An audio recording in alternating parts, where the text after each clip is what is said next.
और आज जिस तरह की दुनिया हो गई है उसमें राइट या रॉन्ग होने के साथ साथ आपको पॉलिटिकली राइट होना चाहिए, वो कम से कम डॉक्टर साहब के बयान में यहां दिखाई दे रहा है। लेकिन इसको समझने की कोशिश करते हैं।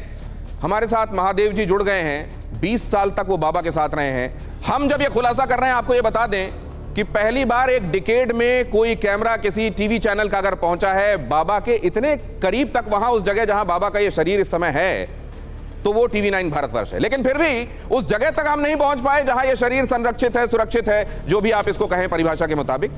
लेकिन क्या महादेव जी ने इस समाधि के बाद उनको देखा और इस बारे में वो जानते हैं क्या? बहुत स्वागत है महादेव जी, क्या बताना चाहते हैं नया हमारे देखने वालों के लिए आप प्लीज? सभी को बहुत बहुत जय श्री राम, हर हर महादेव। सभी को हर हर महादेव। मैं पिछले 11 दिनों से कुछ खाया नहीं हूँ। ये ड्रैगन फ्रूट की खेती करके हर एकड़ में हर साल 12 लाख तक कमा लेते हैं। आपको भी करना है तो फ्रीडम ऐप को अभी डाउनलोड कीजिए। आमरण अनशन पे हूँ। ऐसी अवस्था में चूंकि श्री गुरु महाराज जी की सेवा को लेकर मुझे आना था, तो मैं हिम्मत बांध के आया हूँ। ये भी अपने आप में हमारे लिए तो चमत्कार है कि 11 दिन से आप खाए पिए नहीं हैं और उसके बाद हमसे बात कर पा रहे हैं। मैं तो मतलब ये मेरे लिए ये भी एक चमत्कार है। लेकिन मैं उस पर जाना चाहता हूं। मैं आपसे सीधा जो आपसे पूछना चाह रहा हूं, आपने देखा है क्या उनके समाधि में जाने के बाद उनके शरीर को? महाराज जी जब समाधि में गए तो उसके दूसरे दिन मैं गया था छत पे, उनको देखा था।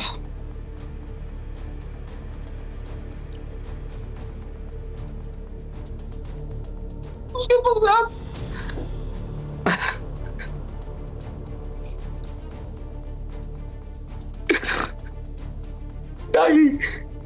मैनेजमेंट के लोगों ने वहां जाने दिया, कहीं मेरे गुरु के दर्शन हुए मुझे। मैंने लाख मांग की लेकिन कोई सुनवाई नहीं हुई।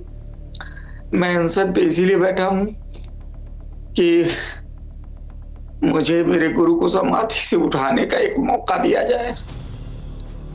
एक किताब है, उसमें ये खुलासा है कि जब महाराज जी पहली बार उत्तराखंड की पहाड़ियों में समाधि में बैठे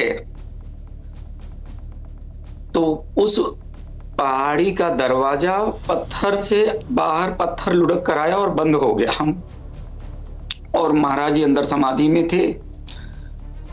तो महाराज जी ने कहा कि शायद ईश्वर की इच्छा है कि अब हम यहीं पे समाधिष्ठ ही रहें। तब परम शक्ति की कृपा हुई और मां जगत जननी का कृपा हुआ। बहुत बड़े विस्फोट से पत्थर टूट गया और फिर महाराज जी आए और उन्होंने प्रचार किया, हम सभी को ज्ञान दिया, हम पर कृपा किया। 28 जनवरी 2014 को वो समाधि में गए। आज 9 साल हो गया, 10वां साल लग गया। मुझे जब भी मैं साधना में बैठता हूं, मेरे स्वप्न में महाराज जी बार बार आते हैं और एक ही बात कहते हैं कि मुझे समाधि से जगा। महाराज जी जो समाधि में गए हैं वो कोई साधारण प्रक्रिया नहीं है। उस प्रक्रिया से वापस लाने के लिए पूरे प्रोसेस की जरूरत है और इसीलिए मैंने मांग की है। महाराज जी ने वो बार बार अनुभूतियां करा रहे हैं, हमें बार बार अनुभूतियां करा रहे हैं कि जिससे कि वो समाधि से कैसे आएंगे। वह बाबा महादेव, आप इमोशनल हो गए, भावुक हो गए, मैं आपकी भावनाएं समझ सकता हूं। ये बताता है कि कितना जुड़ाव रहा आपका बाबा के साथ। लेकिन मैं एक बात समझना चाहता हूं, यहाँ देखिए, यहाँ मौजूद लोग आपको देखकर, बहुत सारे लोग यहाँ हमारे साथ जो मौजूद हैं वो भी भावुक हो गए हैं। और जाहिर है भाव ही भगवान है और भाव से ही भावुकता बनता है। लेकिन मैं आपसे एक बात समझना चाहता हूं, यहाँ जो आप ये बात कह रहे हैं कि उनको समाधि से जगाने की आवश्यकता है, वो आपको स्वप्न आकर कई बार ये प्रेरणा दे चुके हैं। समाधि से तो वो खुद वापस आएंगे, कोई दूसरा कैसे जगाएगा उनको समाधि से? जी, ऑडियो क्लियर आने में मेरे को दिक्कत हो रही है। मैंने एक नंबर दिया हुआ है, तुरंत उससे मेरे को संपर्क किया जाए। नहीं, अभी नंबर पे नहीं जाते, आपका नंबर मैं सार्वजनिक नहीं चाहता यहाँ पे, वो उसके दूसरे डायमेंशन से, प्लीज वैसा मत कीजिएगा। मैं ये आपसे जानना चाहता हूं कि बाबा खुद क्यों नहीं समाधि से वापस आ पा रहे हैं? क्या आपको वो मजबूर और असहाय लग रहे हैं? क्या किसी ने रास्ता रोका हुआ है? क्यों ऐसा है? बात दरअसल क्या है कि जब कोई महापुरुष समाधि में जाते हैं, जैसे आदि शंकराचार्य जी महाराज जी जब समाधि में गए तो उन्होंने अपने शिष्य को एक विशेष प्रक्रिया समझाई थी कि इस प्रकार से जब जरूरत होगा तो मुझे करना और मैं समाधि से आ जाऊंगा। और जरूरत पड़ा, ऐसी संकट और समस्या आई और उस शिष्य ने वो प्रक्रिया उस समय की, और जब वो प्रक्रिया की गई तब वो महापुरुष आदि शंकराचार्य जी समाधि से आए। ऐसा अनेक बार हुआ है, जब कोई समाधि में जाता है तो उसे लाने के लिए दूसरी एक पूर्ण शक्ति की आवश्यकता पड़ती है जो उसको समाधि से वापस ले आए। तो क्या कहा था ये आशुतोष बाबा ने कि जब मैं समाधि में जाऊंगा तब मुझको लाने के लिए आप सबके भी सहयोग की आवश्यकता पड़ेगी, उस समय अमुक अमुक अमुक अमुक मेरे पास सहयोग के लिए रहे, ऐसा कुछ कहा था क्या उन्होंने?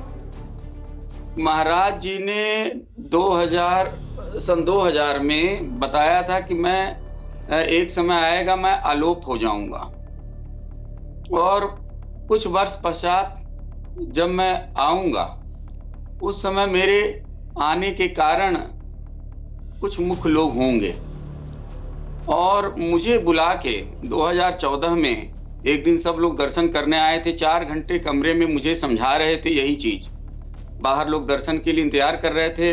अच्छा, मैंने सोचा ठीक है, मैं समझ गया। आप कह रहे थे कि आपको प्रेरणा हो रही है, और कई लोगों के संदर्भ में उन्होंने कहा था। बाबा एक और बात मैं समझना चाहता हूं, उसके बाद आपके पास लौटूंगा, क्योंकि मैं इस पर प्रतिक्रिया, बहुत महत्वपूर्ण बात आपने कही, उस पर प्रतिक्रिया आवश्यक है। लेकिन एक बात समझाइए मुझको, क्या मौजूदा सेवादारों में आप भी हैं या मौजूदा सेवादारों में आप नहीं हैं? भाई जब 2014 को समाधि में गए तब तक हम उनके सेवा में थे, और परिस्थितियां जब मैंने देखा कि शायद सामंजस्य नहीं बैठ रहा था तो उनके नाम को लेकर हम उत्तर प्रदेश में, चूंकि मुझे कुछ कार्य, सामाजिक कार्य दिए हुए थे, उस कार्य को करते रहे और उनकी साधना करते रहे। आप अनशन पर इसलिए बैठे हैं क्योंकि आपको जो लगता है वो बाकी सेवादारों को या आश्रम के लोगों को नहीं लगता, और इसलिए आप अपनी बात को कहने के लिए इस एक तरीके से आपका जो सत्याग्रह है उस पर लगे हुए हैं। ये ड्रैगन फ्रूट की खेती करके हर एकड़ में हर साल 12 लाख तक कमा लेते हैं। आपको भी करना है तो फ्रीडम ऐप को अभी डाउनलोड कीजिए।